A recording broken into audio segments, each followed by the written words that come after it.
Hello everyone, আসসালামু আলাইকুম। আমি Hiya, welcome back to my another new video.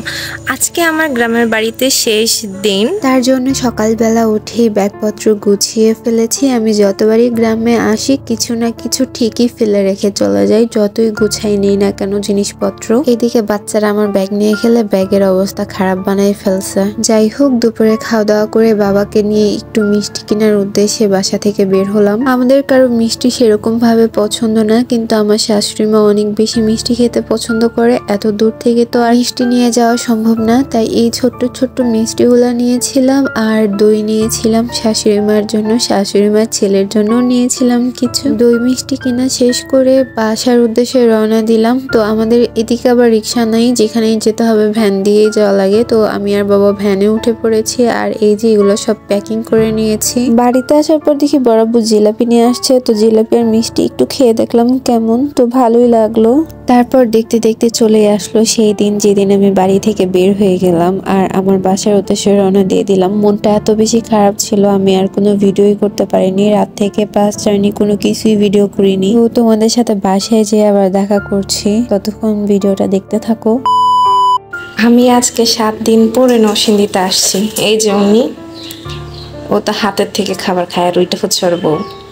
আমাকে দেখে কিভাবে কাছে এসে পড়ছে দেখছো? হ্যাঁ, কত মিস করছে আমাকে ওরা। দেখলেও ভালো লাগে। খাবা? হাতে খাবার নাই তো? 7 দিন তো আমি গ্রামেই ছিলাম, আর যাওয়া আসা 2 দিন, সব মিলিয়ে 9 দিন ওরা আমাকে দেখে নাই, আমার যত্ন পায় নাই। ভাই, কারো জিনিস তো অন্য কেউ যত্ন করে রাখতে পারবে না, করা সম্ভবও না। তারপরও যতটুকু সম্ভব আমার পাশের বাসার ছোট বোন ওদেরকে মাঝে মধ্যে খাবার দিয়েছে দিনে, আর যতটুকু পেরেছে আমার হাজবেন্ড ওদের টেক কেয়ার করেছে। ওই যে ওইখানে যাও, ওইখানে যাও, ওইখানে ওইখানে যাও। হ্যাঁ, আয় আয় আয়। ওদেরকে ডাক দিলেই ওরা সবাই নেমে আসে খাওয়ার জন্য। তো আমি যেভাবে ডেকে ডেকে এনে ওদেরকে খাওয়াই, অন্য কেউ এভাবে খাওয়াইতে পারে না। মানে আমি দাঁড়িয়ে থাকলে ওরা অনেকটাই পেট ভরে খায়, আর নয়তো খায় না, চলে যায় একটু খেয়ে। বিকালবেলা ছাদে যাওয়ার পর তো আমার চোখ একদম কপালে উঠে গেছে। আমার সবগুলা গাছ মরে একদম আধা মরা অবস্থা। ছাদ থেকে বাসায় ফিরতেই দেখি আম্মু দই বের করেছে। তো এই দই হলো আমি মূলত বাড়ি থেকে প্যাকিং করে নিয়ে এসেছি সযত্নে। তো আম্মু সবার জন্য এখানে দই ওঠাচ্ছিল।